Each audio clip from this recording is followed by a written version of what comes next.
Welcome to the LCS Rundown. We're going to go over the weekend's action. I am joined by Slink and Qual. Fellas, thanks for joining me. And let's get it started right away with one of definitely the worst game I've seen this year. It was exciting and fun to watch, don't get me wrong. But gameplay wise, let's just get right into it because both these teams are at the tip of everybody's tongue with what's going on. The CG 100 Thieves game this weekend. We saw an absolute stomp to start. They were up, 9K at one point? And into one of the biggest throws I've ever seen. Uh, this game was a mess on so many levels. I don't know exactly where to begin with, but let's just talk about a little bit about the pick and ban then, because it was an odd strategy from CG and it looked really good at first, but you're always waiting for that Riven to come online, and it did, and it got a little out of hand after that. Yeah, they were obviously content with giving Huni the top lane karma into Riven, thinking that was going to be some genius move, some strategy. And while it made Riven's laning phase kind of miserable, it inevitably fell off. And you know, once the game evolves into team fights and a little bit of ARAM that goes on and circling around objectives, then it's not Riven versus Karma anymore. It's Riven versus your team. Right. And they just ran out of peel. And when you have the ability to dive with your Braum, your Jarvan, and your Riven, and the only thing you have defending you at that point is a Karma shield and Vulcan's Alistair, you're gonna lose that, eventually. But they had it. They had the game. They played it the way they needed to. Piglet went a little nutty there towards the end and entered a few times, and they had one of the three worst mid laners in the league on the worst champ he can be on in Silas, and what do you know? They lost. So Yeah. I'm not surprised. I'm surprised in the way they lost. I'm surprised 100 Thieves allowed themselves to get down 8-0 and 8K in gold to clutch, but that's a whole other set of issues. Yeah. And I think you bring up one of the biggest points about someone like Clutch Gaming here, right? It's it's a situation where Piglet goes in and starts kind of dying in those team fights, right? He's like getting up at the front of the team fights, and maybe this is a communication thing. I think a lot of people thought that for a long time, but to me, it's become fairly obvious that Piglet just never evolved from where he was when he was with like SKT before he came over here, even early Team Liquid stuff when he first came over. Because I mean, he was stomping people when he first came over too, but I think you said it earlier today, Slink, that it's or maybe Qual said it earlier today. One of you guys said it earlier today, but the best way to word it I've heard is he just refuses to believe he's not a carry anymore, and that he can't hard carry a team out of that thing.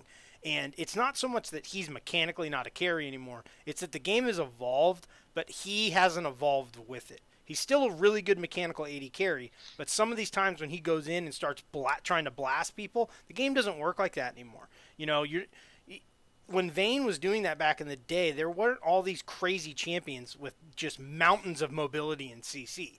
She was so dangerous because she ran you down because she ran faster than you did when she was chasing you. She had minor invisibility on her ult. She had a displacement. She could pin you to a wall, and she did percent true damage, which is, I mean, she was super scary. In this game now, not just the meta, just the game has changed so much where everyone's got mobility, everyone's got CC. It's these wombo combos, the pylons. You can't do that stuff because you'll just insta die. Yeah, it's the lack of respect for the itemization too. I mean, Sure. he sees somebody, he can catch out like who he's Rise. He sees him and he catches him out and he's like, I'm 4-1 right now on the 80 carry. I'm gonna light him up. Rise has a Seraphs, he's got a Zonias, he's got a spare stopwatch, and in his runes he's got Phase Rush, and I mean it yeah, it looks like you're gonna kill him. You're not killing him. You're never gonna kill that Rise. You're never gonna kill, not by yourself. And that's I think he is. It just seems like he hasn't put in the time to care that much because he's just having fun over here. He's done his thing, and he just doesn't. respect the fact that you're not going to catch somebody out and just blow them up. Everybody has 3 lives in this game now. It's just the way it is. And we're starting to accept it as that's what the meta is now. And Piglet just refuses to accept that catching one person out isn't worth going ham, because that's what he does on all his AD carries. Right. Once he catches them out, and he just ends. And like you say, it isn't anything mechanical. It's just failure to recognize the meta that we're in right now. Yeah, and it's like we talked about the AMA they did, where I was kind of taken aback by how McScragg answered that question, where we're giving them all the tools, but they're just not doing it. Basically, oh, they're human. What you're saying there is that you're doing everything right, and that your players aren't doing what you tell them to.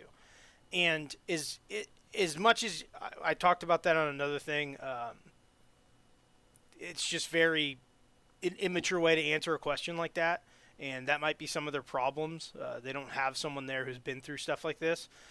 I never said he was wrong. I believe him that that's actually what's going on. I'm sure that they're giving them the right tools to play better, to make better decisions in the game, but this isn't new with Piglet. I'm a huge Piglet fan. I think mechanically he's amazing, and once in a while you'll see that stuff from world champion Piglet, right? But he has not adjusted to the game, and he has not adjusted to the metas, to any of that stuff. He's just playing the way he's always played, and then you give him a champ like Kaisa, and then you kind of when you draft a team like that, you're also telling him you have to do all the damage. So what's he going to do? He's going to go in. He's going to wild turtle that situation, and he's going to go in there. And if you're not all on the exact same page, it's never going to work, and he's going to look like he's inting in those situations. But that's another thing where it comes down to with Clutch Gaming in this situation. They're up by so much gold. It was ridiculous at one point. I don't even, and then they end up losing the game just through poor macro, poor decisions, poor team fights, picks, all that stuff. But it starts in your draft. I mean, was that really, like, you guys were talking this week and you're like, oh, we're going to take Karma top, but we're not going to ban, something like Riven because it beats Riven in lane. Like, you got lucky that Anda's not aware enough either, and 100 Thieves is playing bad and they're very disjointed, where they don't just tell each other, okay, if Karma doesn't get a lead early, like, she's useless, so just camp top. Like, we'll play safe bot. We're on Ezreal Braum bot. You don't need to be down here, dude. Like, just camp top, get her behind, and if she gets slightly behind, Riven's going to run her down, and she's never going to be useful in the game. But like you said, even so, later in the game, you have one damage threat against a team where no one's going to die. Well, I don't understand where they thought that was going to work, because I don't know where you're going to press. I don't know what you're going to do. Karma's not even the build. That's not she gets super far ahead. Cool, her shields are nicer. Big deal, whatever. And then it gets to a point where at 3 items, someday will 1v1 you now anyways. It doesn't matter how far you were ahead. It's so disjointed. Both teams look terrible in this game. No one won in this game. I mean, no. Both teams looked awful. The only person in both of these games, or in this whole entire game, who looked good was Someday. And he started out really bad. But Someday, I mean, if Someday's not on 100 Thieves, they're probably 0 for this season. I mean, period. He's the best player on their team, or has been performing the best by far. But this game was just a mess. And I mean, they're right in the middle of the pack. They're 4-8. Those two teams are 4-8 in this league, and it's showing, like, and the quality of games in North America is, besides Team Liquid and Cloud9 and your TSMs and stuff like that, the quality of these games is just a mess. And to me, it comes down to preparation, coaching, and getting ready for these games. It seems like everyone's playing solo queue, and some of these teams, no one has control of anything that's going on. That's a good point, and I feel like it might even be something of a culture issue, honestly. Mm-hmm. Like, you're never going to see.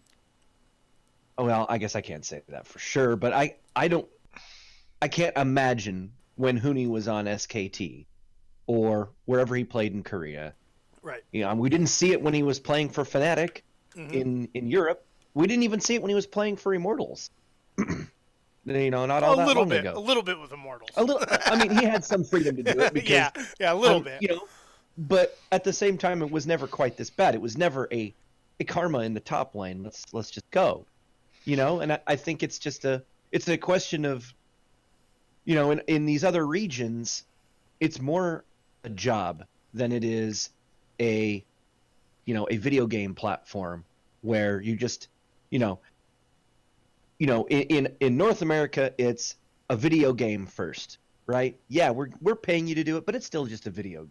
Mm-hmm. Just go out and have fun. It's fine. It's cool. People are going to watch and they want to see that stuff. Sure. They want to be entertained. So, Huni, just go out there and do whatever the fuck you want. It's totally okay. Mm-hmm. But you're not going to get away with that kind of stuff in these other regions because it's a job first. We're paying you to perform. So, do it. And if not, then go find a different job. Yeah, and that's a really, really good point, because it is one of the reasons NA has such good viewership, and all the regions have good viewership. So that's not, but NA does, because people, I think people around here are, it's whether you're used to it or we generally like the clown fiestas, but a lot of these games, it's like watching a high profile solo queue game. I mean, it doesn't look, and I think one of the reasons it comes down to is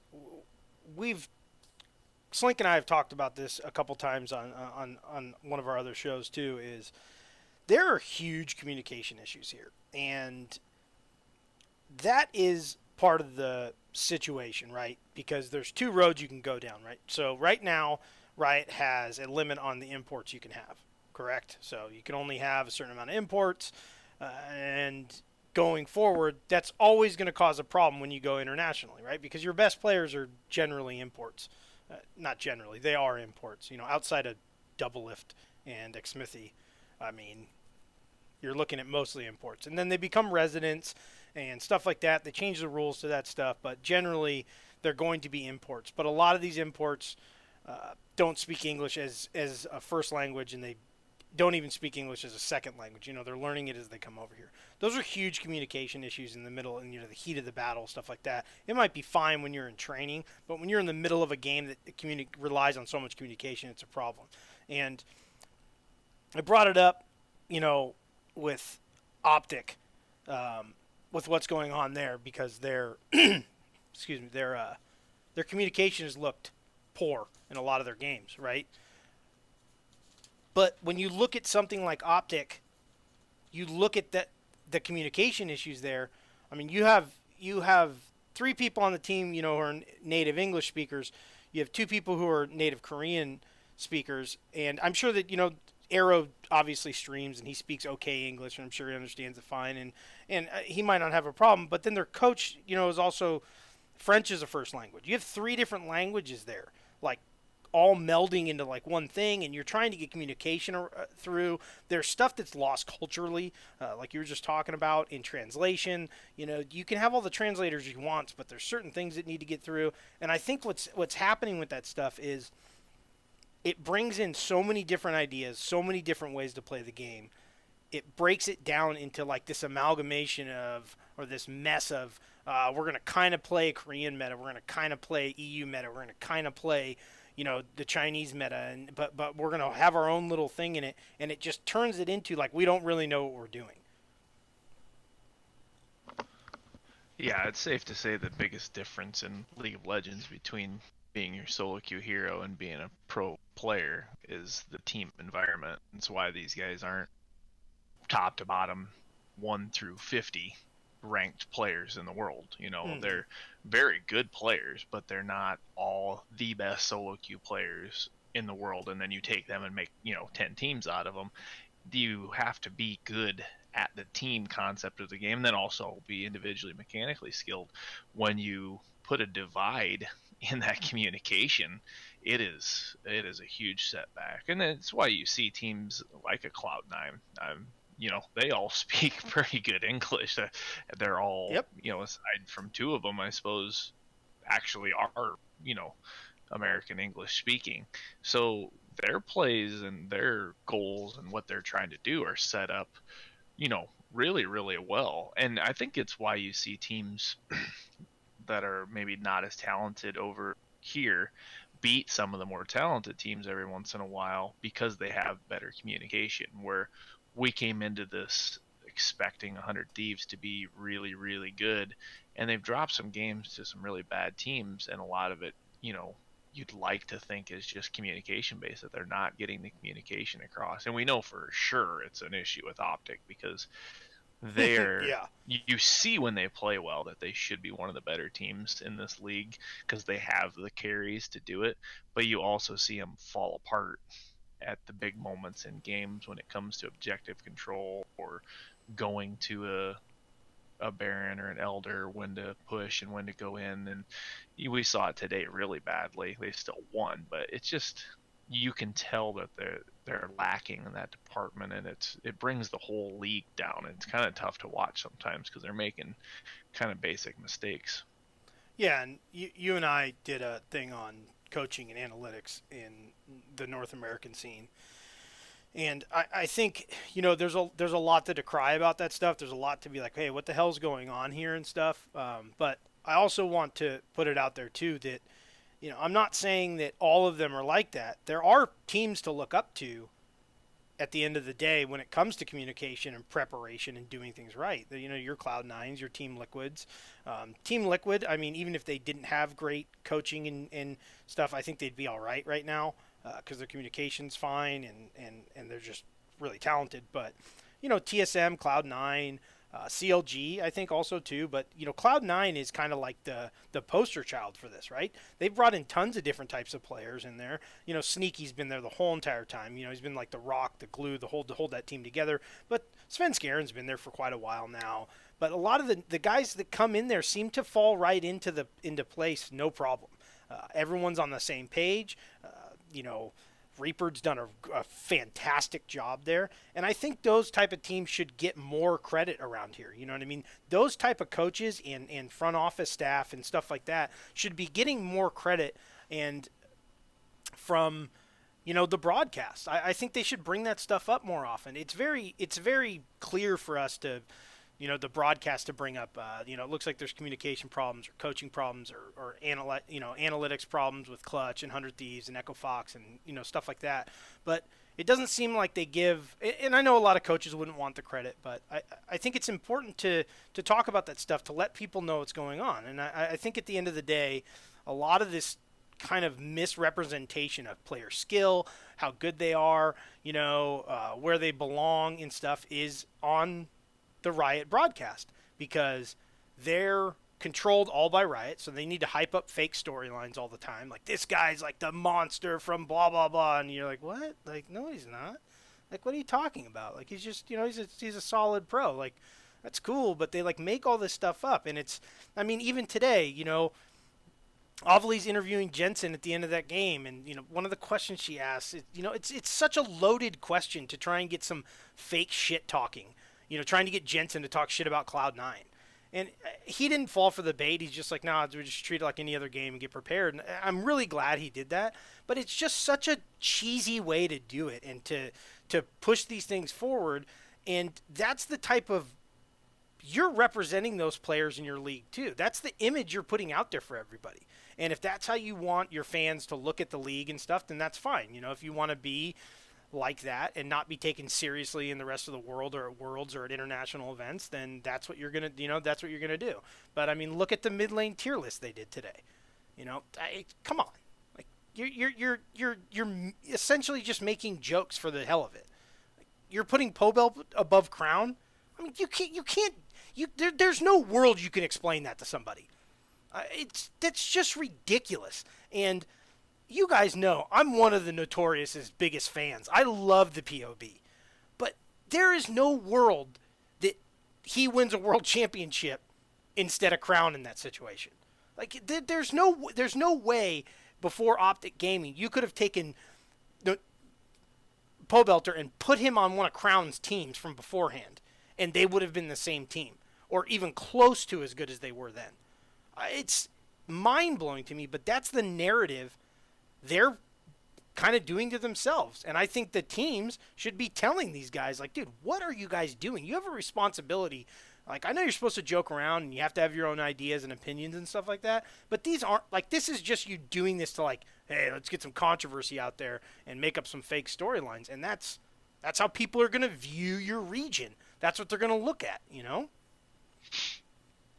Well, it's an interesting point, too, that it's one that's been brought up before in our conversations, where, part of the problem is maybe that they have all these young coaches that don't have a good coaching, they don't have any experience in coaching. It's 100% part of the problem. They're just, players that have played before and have a lot of experience playing the game. Mm-hmm. And now you're asking them to rein these guys in, instead of hyping them up. Let's take, for example, well, no, I don't want to go down that road, but let's look at 100 Thieves and just look at those players on that team. And the coaching staff. And the coaching staff. And, like, I'll just say that I respect Prawley for taking some of that on himself, in the little interview thing that they did before the LCS kicked off today. They did the, is there any hope for 100 Thieves? And they didn't need to do that show for me to feel like there's no hope. None. Zero hope for 100 Thieves in this. But it was very eye-opening. Several of the little snippets of conversations and different things that they would show with 100 Thieves in their, their game house or wherever they're at. And you're just, several of those things were just very eye-opening to me. I mean, right.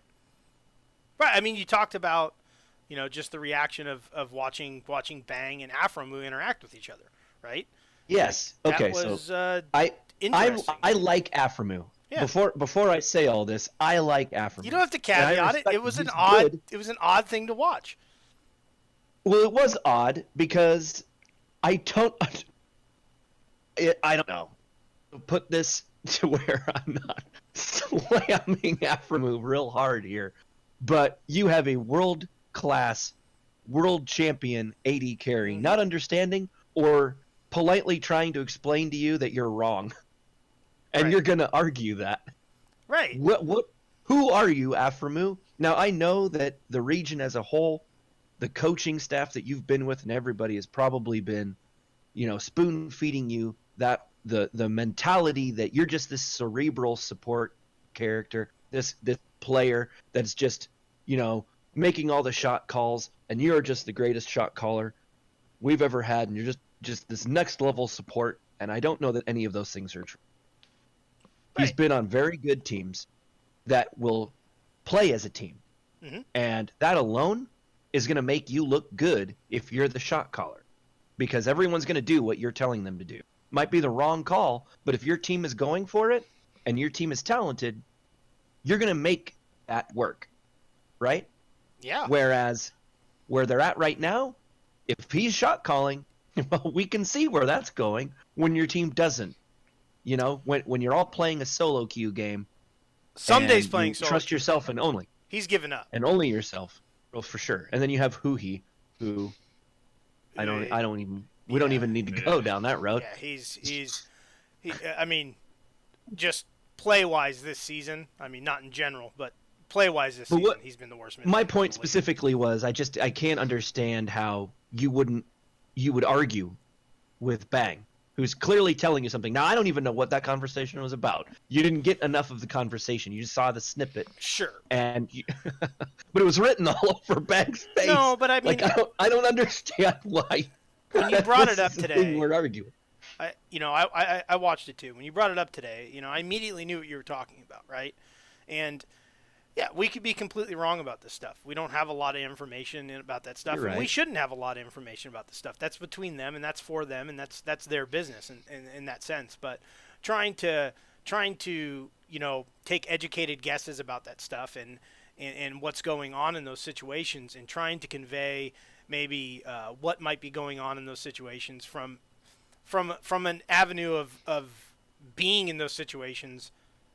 Granted, it was in a different thing. It was in baseball, but those facial expressions and those type of conversations aren't new. It's no different than watching a pitcher and a catcher, trying to learn how to work together, right?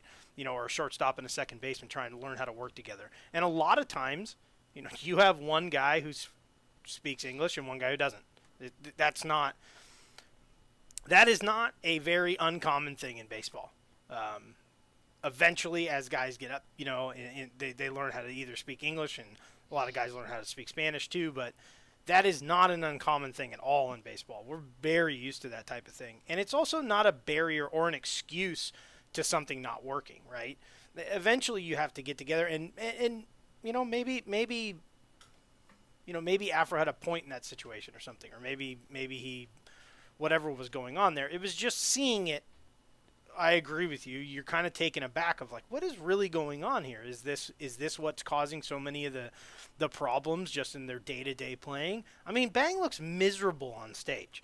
He just in a game you can see it through his play. He doesn't look confident in what he's doing. He doesn't look like he knows where he's going or what he wants to be. Like you can see that you can tell what he wants to be doing at this moment, but like he's not sure if the team's going to be in there. And then you see what Someday did with it, and they can say whatever they want with how Someday's actually acting behind the scenes, but in game, Sunday's playing solo queue.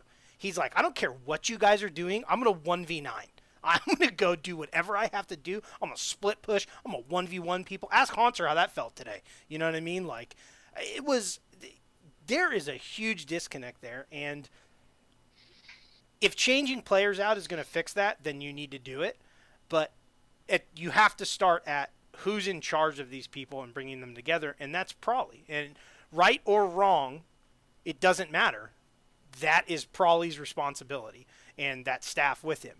So that's where the I don't want to use the word blame because it's not, blame isn't a good word for it, but that's where the responsibility of the situation they're in lies. It is in your coaching staff, because that was always going to be your biggest problem with this team, is bringing all of these people together, different languages, different play styles, different careers, different cultures. That comes down to support and coaching staff. And if they're not doing that job, it's time to try someone else, because you don't change those players out, right? You already invested in those players. You invested in Bang. You invested in Someday. You need to bring people in to try it again then, if that's not going to work. And if they can't fix it, soon, you got to get to someone before summer split and give them a chance to do that stuff. You see it in traditional sports too. You always have to go that route first. It's unfortunate, because like you said, you like Prawley, you respect Prawley. We've seen Prawley do a good job at other organizations and other teams, but that's where it has to start. It's no different with Clutch Gaming. It's the same situation. You brought in those type of players, love them or leave them, it doesn't matter. That's where it starts, and that's where the responsibility is always going to go, because this is no different than a sport when it comes to that.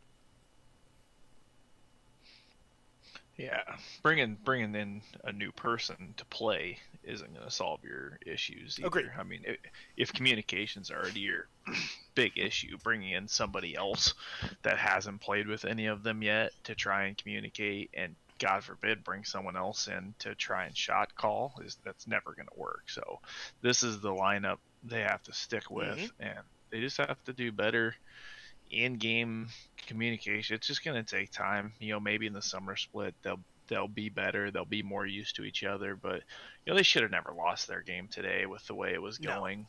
At no point. I mean, Haunter's 0-6 on top lane rise into Someday, who's no one on their team could deal with Someday, and yet they still lost. Like, it was 1v9. It was unbelievable. It was. It's just, and then his last death can't was happen. The same thing. He goes down to try and stop them from taking that tower, and no one comes with him. Like, there's such a disconnect there but that's what I'm getting at. Like, it sounds like you're just, I'm going after the same people and the same person, the same thing, but that's where you have to start, because you don't have enough time to wait till summer split. Like, your goal has to be to get to Worlds, right? Like, it has to be to get to Worlds. You're not getting to MSI, so that's pretty much out of the question unless something miraculous happens. So, you still have time right now. Prawley and his staff still have time to try and fix some things, get them in the playoffs and get them hot, and who knows what can happen in playoffs, right? But in those situations, you don't have much more time.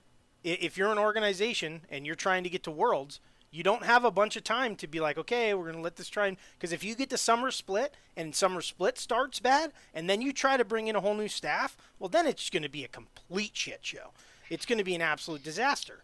And you have to use the time that is allotted to you to make those decisions. And you see it in professional sports and other disciplines all the time. It's just, It's unfortunate, but that's just how it goes. Coaches get way too much blame and not enough credit. It's just it's how it's always going to be because you're not the players. You're not the ones actually executing the game plan. The only way you're ever going to start getting all the credit is when you become Bill Belichick and win more than anybody ever has, right? It's just how it is. Phil Jackson, Bill Belichick, stuff like that. I mean, Joe Torre. That stuff never changes. That's just how the world works. That's how these sports work. Because like you just said, bringing in one person or two people isn't going to help that situation that much. But you can find out what the problem was right away by changing the coach. It's going to cost you less money. It's going to be an easier adjustment for the players, or the staff or whatever. It's always easier to do that because if you do that and then it starts to get better, well, you already found your problem, right? If it doesn't start to get better, okay, this year's crap. We're going to have to figure it out over the offseason. That's and that's the way you have to go all the time. But the players are always going to be the focus in that situation. They're always going to get the benefit of the doubt and extra chances. So, yeah, I did. Again, I feel a little bit bad. I like a lot of players on both of those teams. I like Prawley, and I wish them all the best. I hope both organizations figure it out. But it's just clearly become a preparation and adulting problem, as we've talked about over there. So I think adulting is a really good way to put it because yeah, they have to buy in. At some point, you have Right. to buy in. You have to play as a team, and clearly, 100 Thieves has not. yeah, and neither has Clutch. So, but I'm sure they'll come up in the thing again. But moving on, there was Echo Fox was looking pretty good for most of the season. Rush was off and on. Normal Rush. Again, this is one of those kind of like fake storylines the broadcast tries to like put out there about Rush. Yes, when he first came over, I agree with a lot of people. He looked like this crazy Lee Sin god and Nidalee god, and whatever he was on, he was crazy good. He lost a lot of confidence.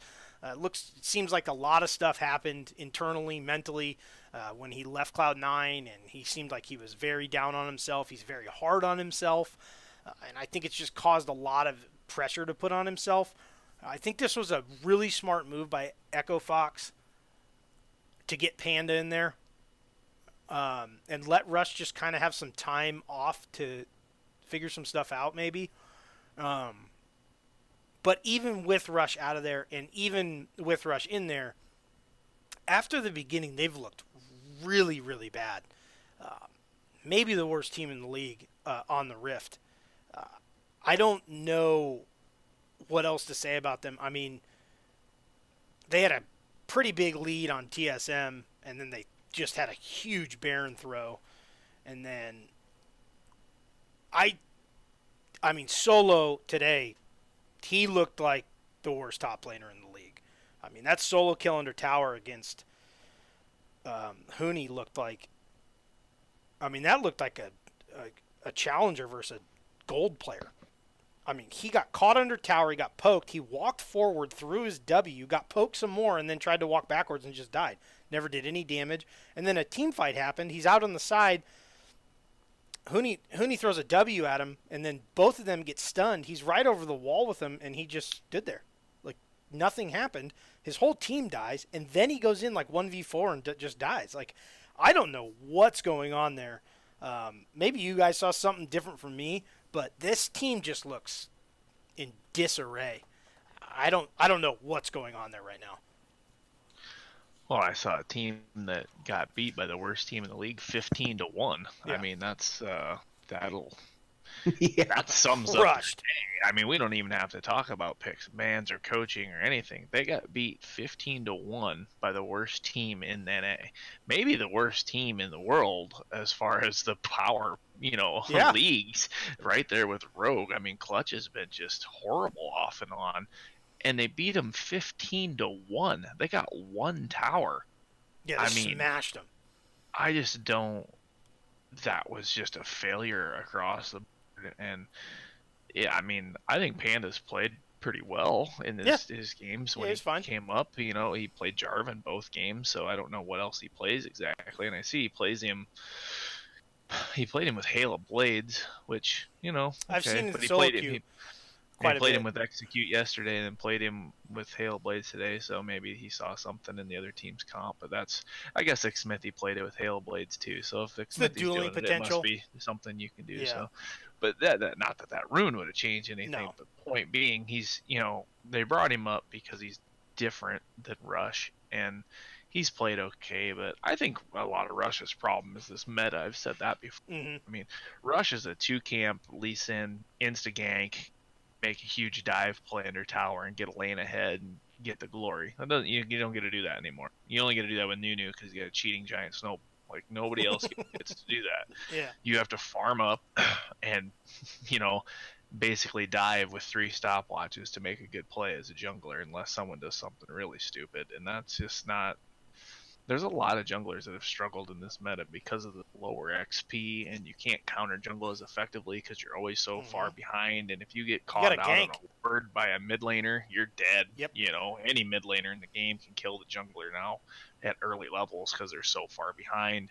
You got Zoes flying around the rift that can one shot you with their bubble. I mean, it's a deadly time to be a jungler, and it's not a good time to be an invade jungler like Rush is notoriously.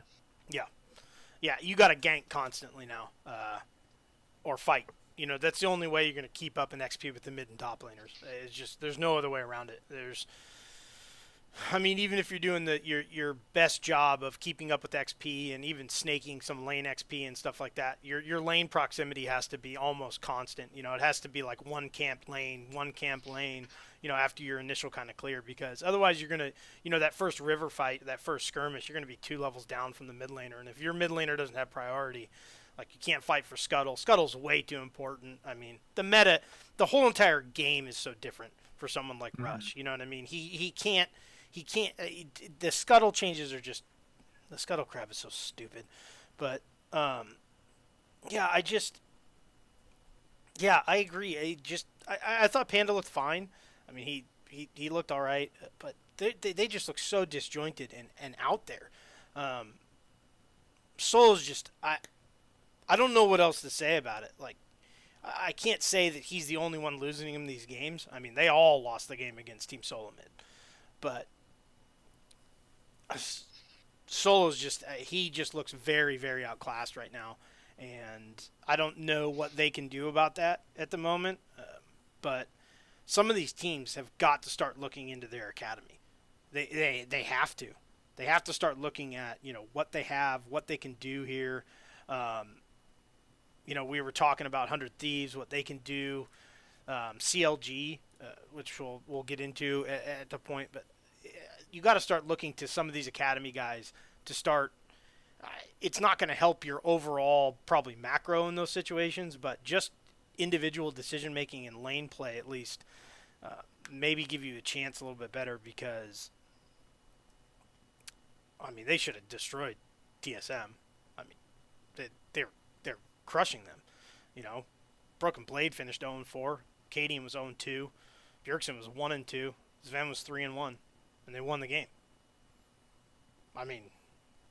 Yeah, 10-4. They won the game. They were losing 10-4. It was crazy, And then the next game they just get ran out of the gym, boat raced.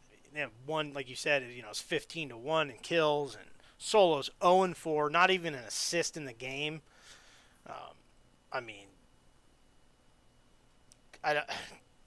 That team has got to try something different. They got to do something, because they started out just fine. They've proven that that they're not an awful team, but this weekend they looked like the worst team in the league by leaps and bounds, if not the worst team in the world in the major regions.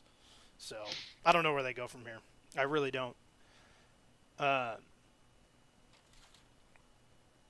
Speaking of that today, CLG, like we just talked about, and CLG is one of those teams, like they look all right in the standings right now. They're tied for 4th right now with FlyQuest and Golden Guardians. CLG's that team though. You feel like I feel like they're pretty good. Like they got a good solid team, right? They went 1-1 this weekend, but they've got to do something.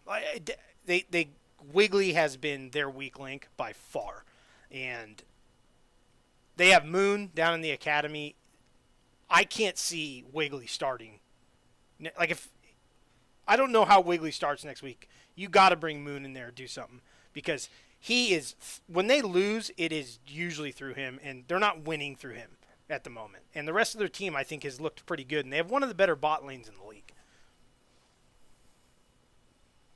Yeah, we've seen the move made at jungle by a lot of these teams, and it seems like that's the good move to make. So there's no reason they shouldn't give it a try just to see how it works. I mean, if C9 can substitute their jungler and Echo Fox can substitute their jungler, there's no reason that they can't substitute their jungler. I mean, just try it out. It's the most flexible position on the team. It's the most flexible position in the game in League of Legends by far.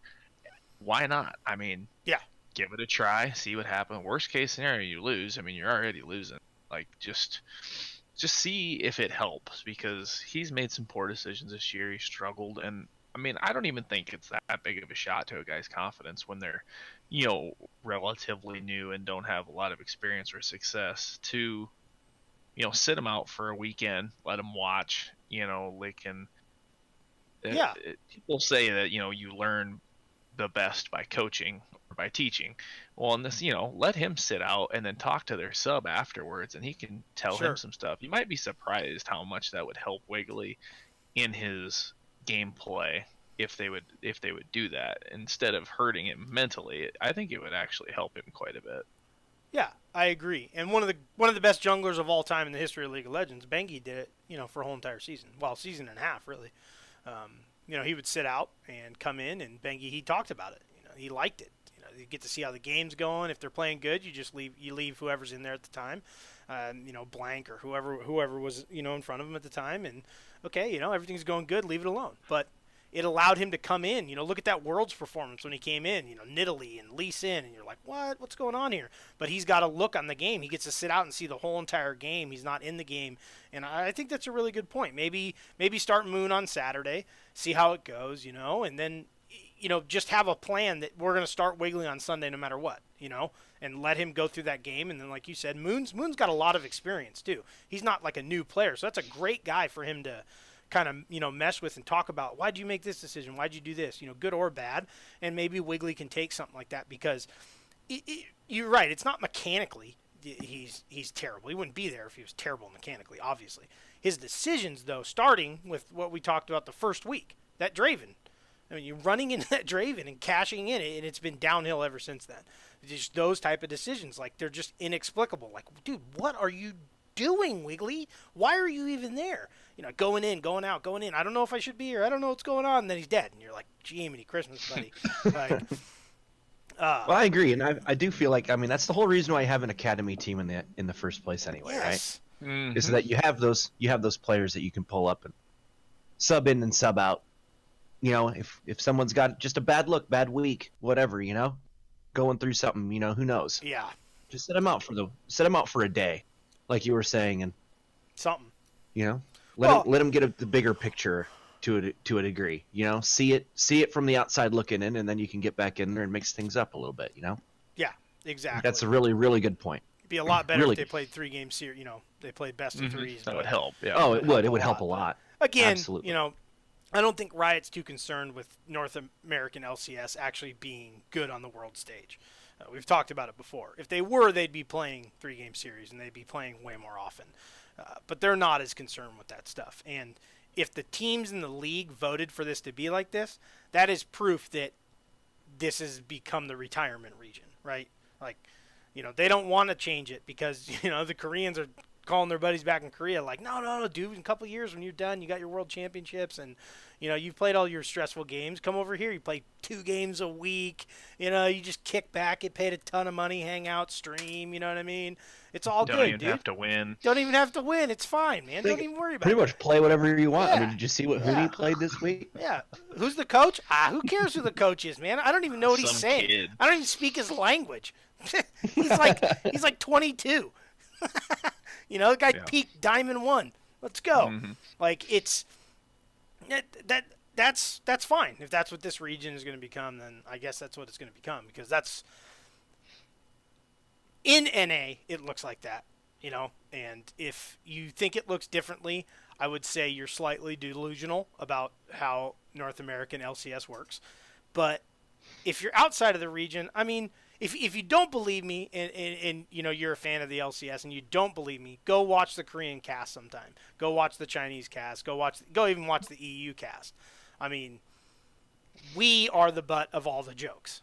You know? Don't watch the EU cast. Right? I'm not going to recommend anybody to watch the EU Yeah, they're cast. too busy The other two singing songs.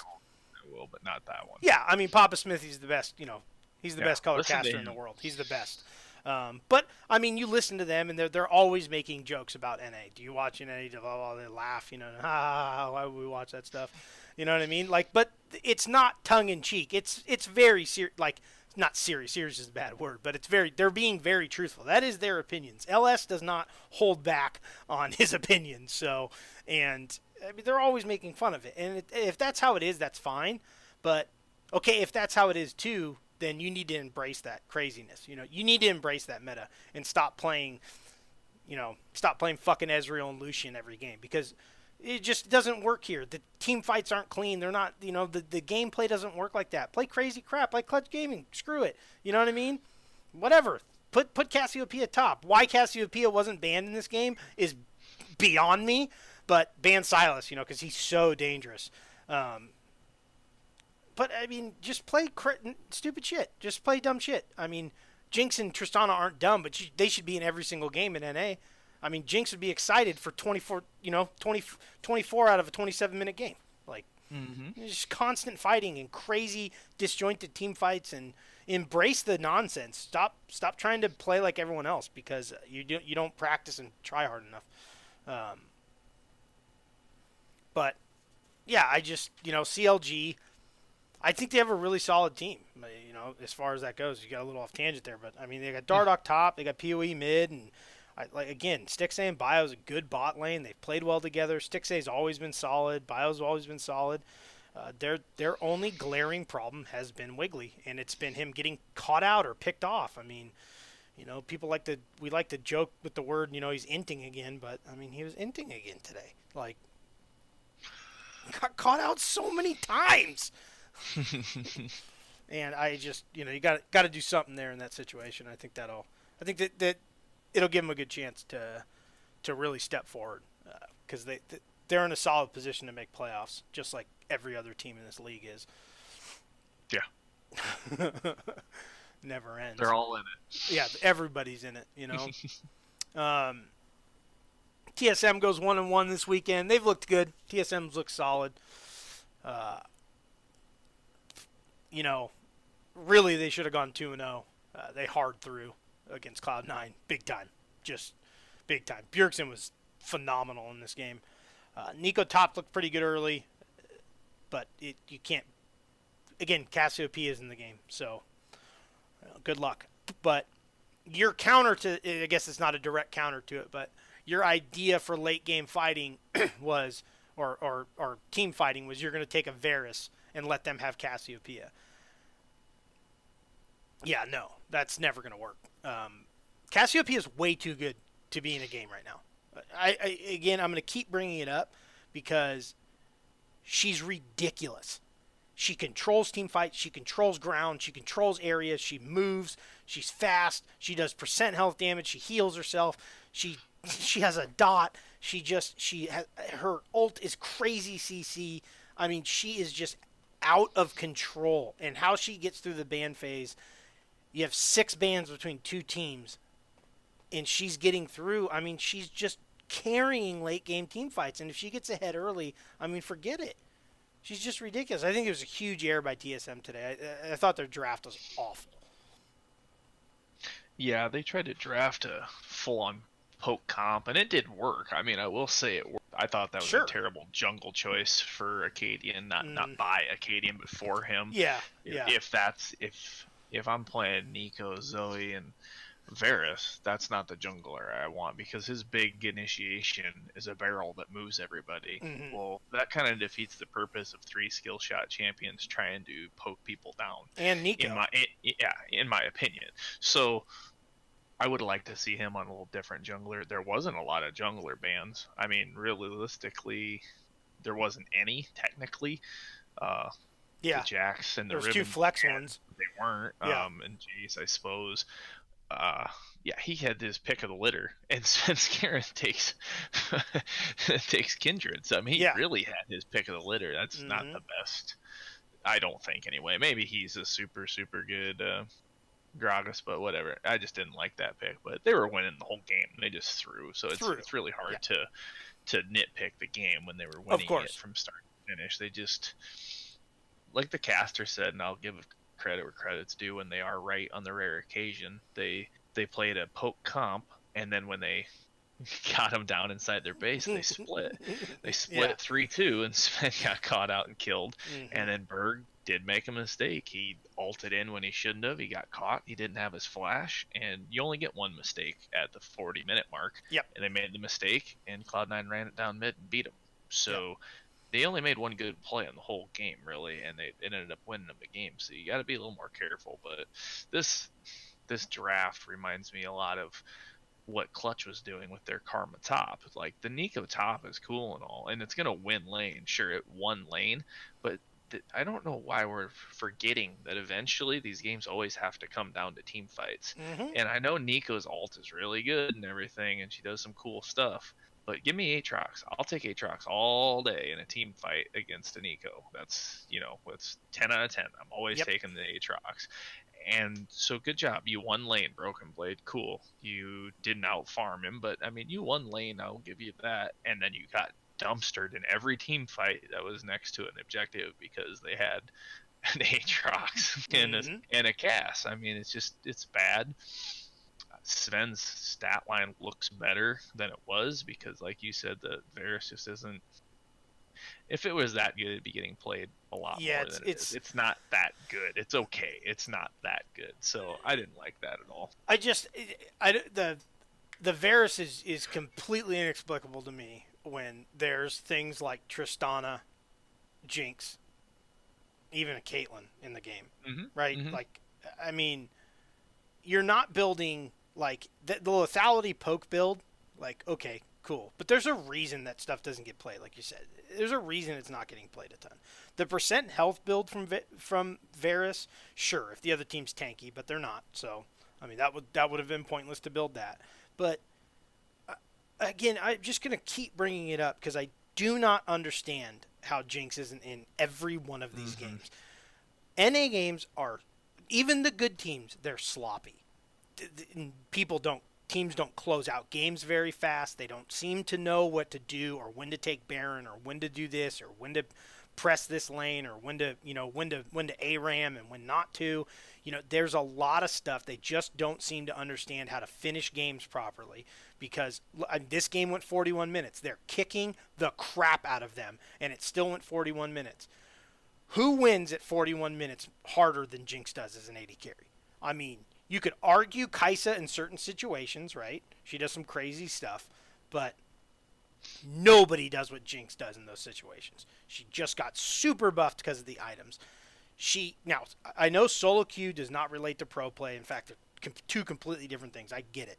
But it's not like Jinx has been bad at all. People just do not seem to like to pick someone like her for some reason. Maybe because her laning's a little rough.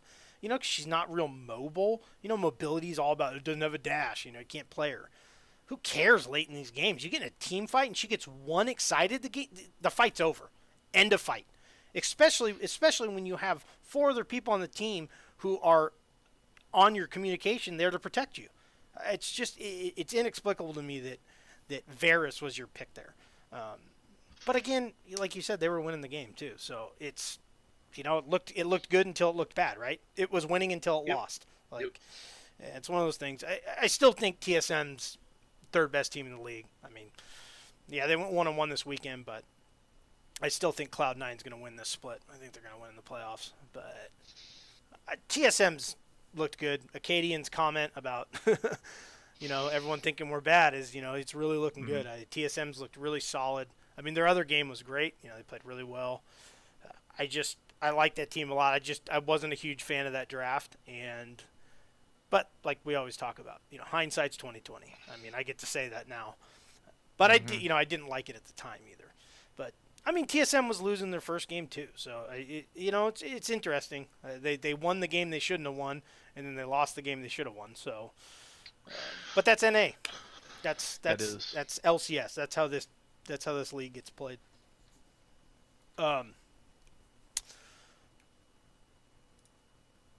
FlyQuest 0-2 this weekend.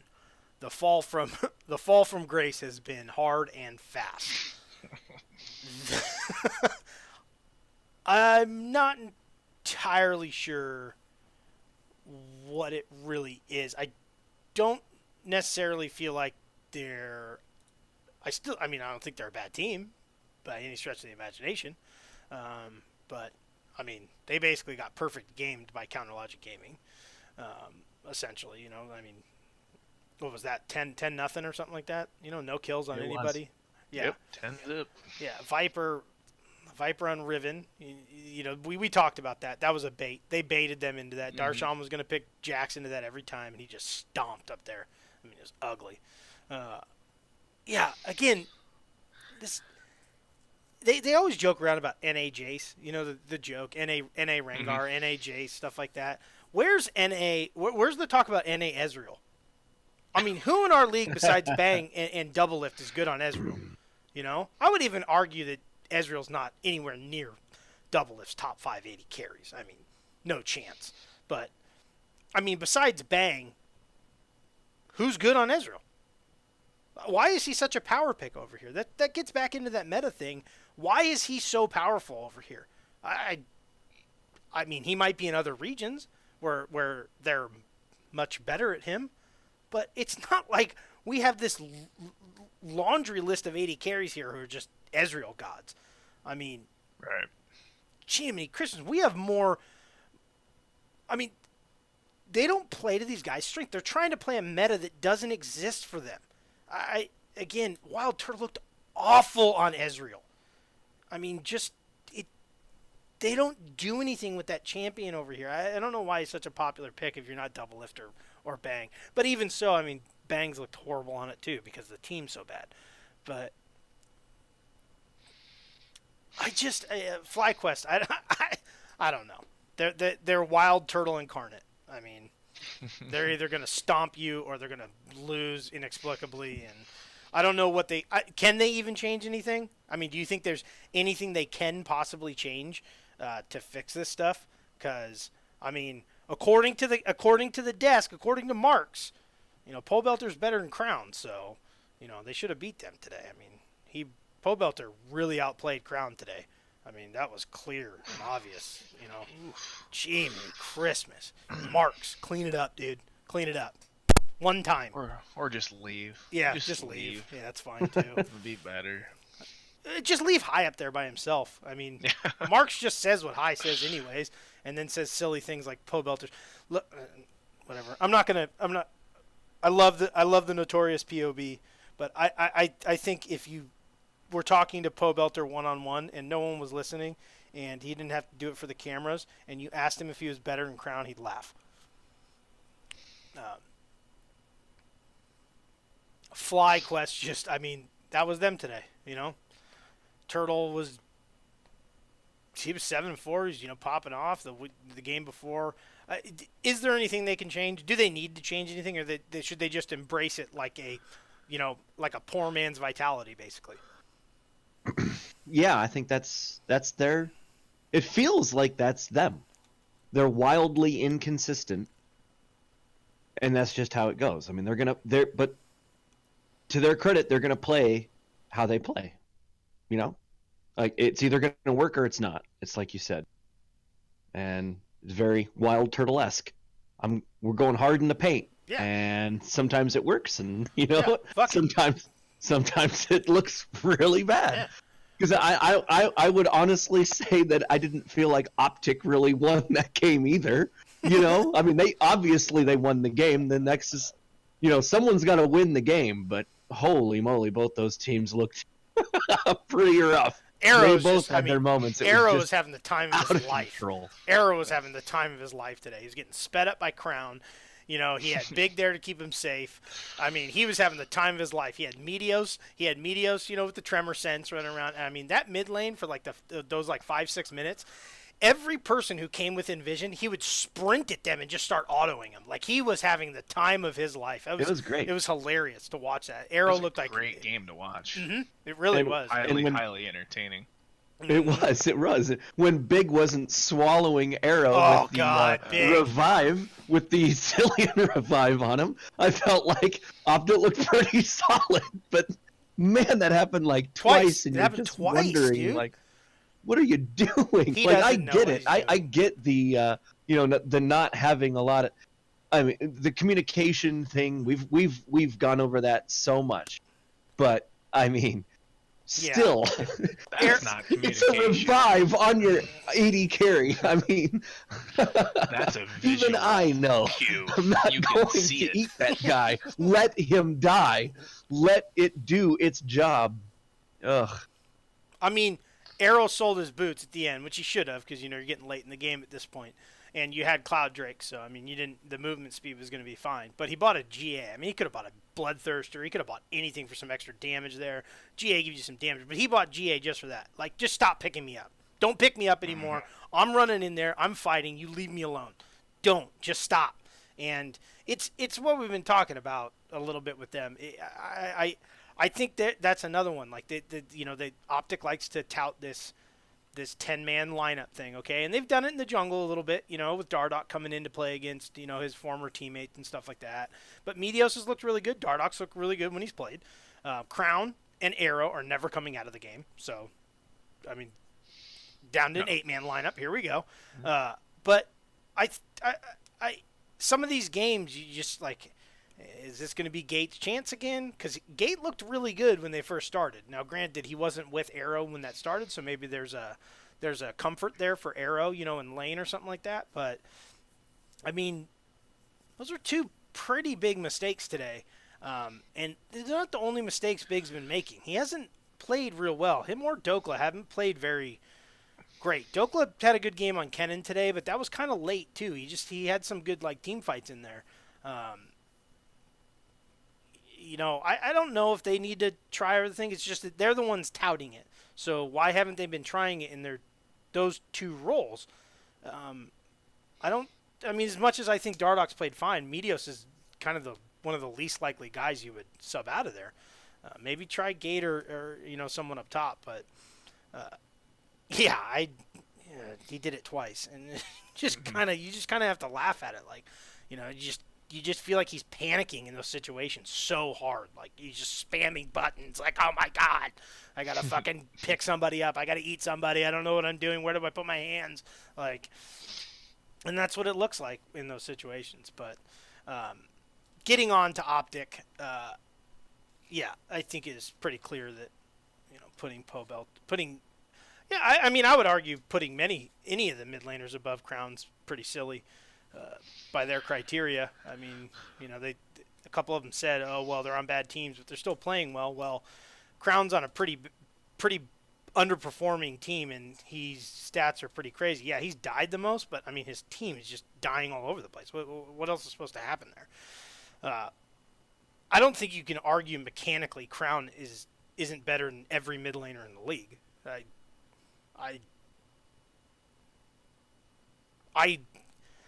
Maybe that's personal opinion, but I don't know how you could put him anywhere. No, I feel like that's top three. very accurate. You know, I agree completely with it. I'll give you Jensen and Bjergsen because they're in NA, and you know, I mean, there's no way Riot was going to let them put anybody but Jensen or Bjergsen up there at the top. I mean, someone would have slapped, you know, Mark's hand if he did that, because they gotta put their stuff in there, but. Yeah, that's just, like I said, you're branding your own stuff, and if that's how they want to brand it, that's fine. But he's clearly a better mid laner than everyone else in the league. It's just stupid, dumb, just making stuff up. You're just saying things. Yeah, but overall, look, this league, 3 teams have a winning record. 3. 3 teams have a winning record. Everyone's in the playoff hunt for those last 3 spots at this point. I don't. We talked about it a couple weeks ago about who we thought was going to get in there. I still think Golden Guardians is going to hang on to a spot. I think 4 spots are pretty much set. I think Team Liquid, Cloud9, TSM, and CLG are going to hold on to those pretty hard.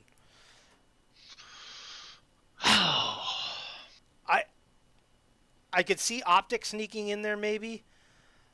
I like Golden Guardians, especially if they start to concentrate more on Froggen instead of Haunter. But Golden Guardians, I'm not your coach. Maybe I'm wrong. I'm just a piece of advice. Stop putting Haunter on Mage's top because that was hideous. Mm-hmm. And he's played fine this season, but he's been on Urgot. He's been on Scion. Like, stop. Just play around Froggen. It's not that hard. It's not that hard. It's not that hard. Just put him on things that he feels comfortable on and play around Froggen. Why do they keep trying to do this crap? And, I mean, look what happened to him on Rise today. That was terrible. Yeah, they need a lot of help, and that's just the way it is. They're just getting there. But I think, looking at the standings for me, I like the way Optic's looking. I really think they're going to come around. I think it's a team that's only going to get better. So we've already seen them bad, they're 5-7. So as they get better, they should be pretty good. And I think I think Crown's really starting to find himself over here. I watched the little documentary they did with him and Core JJ. Yeah, it was cool. That was really cool. It was really well done. It was awesome. It was a lot of interesting quotes there, but you could just kind of tell today when he was on the Zillion, like, it's not technically a carry champ, and he just carried that whole game with the Zillion, like completely destroyed Pobelter, owning team fights, trying his best to keep Arrow alive, even though his support wasn't helping him in the matter. No, he got him killed twice. He got him killed twice, but he's doing what he can. I think Optics in. I think FlyQuest doesn't make it. I think they've fallen apart. Yeah, they have. I see Echo Fox staying in last. Yeah, Echo Fox is 9th. 100 Thieves in 8th. And yeah, I'd probably throw FlyQuest down there in 7th, and I'll just switch them too. I think that's it. I think Golden Guardian stays in. And yeah, that's how I see it right now. I mean, anybody could fall apart, of course, sure. And you don't know, but sure. Looking at next week, it's going to be a little tough. It's going to be a tough run. Seeing Crown today pick up that bomb, that was clever to get that kill. Like that was awesome. That was just next level. Oh my! I don't think I've seen. Yeah, 6th best. What did he put him at? 6th best mid laner and 5th best mid laner in NA. Right. I'm gonna bring it up every time until they just take him off of there. Because he put it at 6. Well, they almost all had Niski. I don't know how you can argue that. Playing okay, just but insane. I mean, look, I like Niski too, but yeah, I thought he looked good, and he has looked good. But he's on a good damn team. I mean, but that's that disillusion, right? That's what we talk about. That's that disillusion of the talent level of your region. Like, okay, if we're only taking this season, right? We're only taking this season. I didn't know if that was kind of the criteria for that. I mean, they talked about some of their criteria and how they were doing this. Like, High went into it a little bit about, well, this guy's on a bad team, blah, blah, blah. And, but it's, if you don't want to go back a ton of seasons, fine. We'll just go back one season, right? Or whatever you want to do. But take every mid laner in NA and throw them in Korea right now. Whatever team you want to put them on, I don't care. Throw them in Korea right now.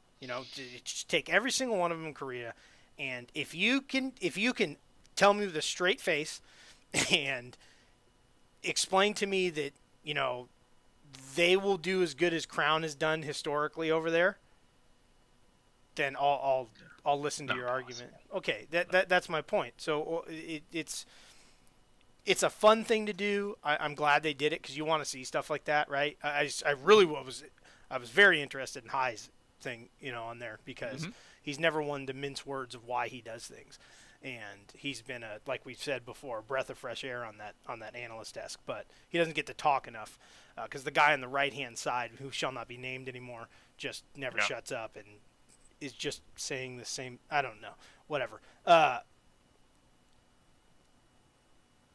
just that's how people are going to view your league. You know what I mean? Like you should be propping guys. Like I thought that thing with Crown and Core JJ was awesome because those are the guys that people want to see come over here. That's why they're coming over here. That's why teams are paying them to come over here. I mean, that was a huge get. I mean, could you imagine if 100 Thieves signs Faker at some point or something, and they're 4-8 right now? Are you going to put Faker 5th on that list because the team's not doing that good? I mean, That idiot might. come on. Like, I don't know that you could question that. Right. I feel Like, he made it very obvious he would. Well, in North Should he? America. No, but In I NA, mean, it's unreal. Unreal. this region where so many superstars come out of every year. It's just, I mean, that comes down to, how they run their solo or how they run their scouting ground stuff. And there's the homegrown talent here doesn't get to develop. I mean, you're banning people for saying mean words in solo queue. I mean, it's insane. It's absolutely ridiculous. But if that's the process they want to do, then that's the process they're going to do. That's fine. But going forward, I think Golden Gardens will be fine as they just get better and better at playing around Froggen, letting Contracts kind of do what he's going to do. Playing around Froggen, Deathly's really good. Letting Deathly come into those games. Stop putting Haunter on mages. Put him on something that is good for the team. I mean, he was 0-6 today. No one else on his team died besides Ole. And supports are going to die. That's their job. So, taking Ole out of the equation, he had all of their deaths essentially. Like it was a joke. Sunday was just stomping him, and it looked really bad. But you're only playing 2 games a weekend. You can't take risks like that. Where it's like, hey man, you want to try out that solo queue Rise you've been working on? No, no. There's plenty of picks that were available. Urgot wasn't banned. Scion wasn't banned. Shit, pick Maokai. I don't care what you take up there. Just make it something that someday can't put you in the dirt 6 times in a row, and then just just keep running you down in whatever lane you're in. So hopefully there's some changes there. But going forward, yeah, I'm gonna take Cloud9 1, Team Liquid 2, TSM 3, CLG 4, Optic 5, and Golden Guardian 6th. And I think Echo Fox is going to finish last with Clutch Gaming and 100 Thieves. And I think Fly is going to be closest to the playoff race. But I agree with you. I think that they've just gotten a little out of control right now. And they're good enough to pull it back together. We've seen them play pretty well this season at times too. But they're so volatile. But I think Optic's on the uptick. I think Golden's going to hold on to what they're doing. I think CLG is just going to get better. I think they're a decent team. And then the top 3, I think, are clear-cut better teams than everyone else. I don't see 100 Thieves getting it back together enough while other teams are kind of on the rise. I think FlyQuest and Golden Guardians would really have to start messing up for someone like 100 Thieves to get in there. And I think Clutch and Echo Fox are... I mean, Echo Fox looks like the worst team in the league right now. But yeah, if I had to do the list, I completely agree with everything you guys have said. The only question marks I have as to where these 2 teams end up is Echo Fox or FlyQuest. To me, everybody else is where you guys have them. It's just whether Echo Fox or FlyQuest, can they figure it out? Like FlyQuest has looked pretty bad the last couple of weeks, and same with Echo Fox. It's just I don't think they're as bad as they're performing right now, but at the same time I feel like 100 Thieves and Clutch Gaming are as bad as they're performing right now, and technically every single one of those teams has a chance at playoffs. Agreed. So what do I know? What do I know? I mean, this region's crazy. I mean, like we said, the games are just nuts. I mean, 42 minutes, 41 minutes. You're seeing games where teams are getting stomped and they're like 45-minute games. Yep. Yeah. Yep. Just not knowing how to finish. I mean, there's your 25, 28-minute games, and then there's Echo Fox Team Solo Mid. It was a 50-minute game. It was a 50-minute game. Team Solo Mid had 4 kills in 50 minutes. Like, Echo Fox just didn't know how to finish the game. You know what I mean? Like, they don't have the in-game knowledge, the in-game macro to finish the game out. And Team Solo Mid is a much better team and was like, okay, we'll just sit around until you make a mistake. And they sat around, they made a mistake, and they won. You know? Team Solo Mid was like, okay, we had a bad early, big deal. We'll just sit around, you'll make a mistake, and we'll finish the game. Because we do have solid macro. You know, we do have solid voices on this team like Smoothie and Bjergsen and Acadian. You know, all of them can probably make a shot call in that situation and finish those games out. And I think that's what it comes down to, but it's something where, you know, I'm going to go back to it until either they prove me wrong or they, you know, prove it right. This comes down to coaching and preparation. A lot of these teams are not prepared for the weekend. They're going into that first game like deer in headlights. I mean, we've seen inexplicable things on Sundays. Like, what are you guys doing? Like, you just saw it happen yesterday. Did you even watch the game from yesterday? Or no? Did you watch it? No one watched it? Okay, that makes sense then, that you wouldn't know that. Okay, you know, just you do you, you know. I hope you had fun last night doing your AMAs and stuff, but might want to have a team meeting, just saying. Just maybe some French classes there, Optic, or something. You know, whatever you want to do. Whatever, you know, English classes, Korean classes. Yeah, just pick one. Yeah, pick one. You can't go wrong. Everyone learns one Spanish. language. Let's get this thing done. Yeah, and that's good. You know, we want people from other regions. We want it to be like that. You know, that's what makes it fun. It's one of the great things about NA is getting these Korean imports like Crown and Arrow and Piglet and Huni and stuff like that. You know, that is one of the great things. And we have 2 of the, you know, better EU mids, and like that's what makes this region so good. But it also seems like they need to get some people in there, like we, you know, can adult these situations and help some of these teams out, because I think some of these teams could be really good with just a little bit better cohesion and preparation and just basic drafting, like just basic drafting. So, but thanks for joining me, fellas, and I will catch you next week for our rundown of week 7. Thanks, fellas.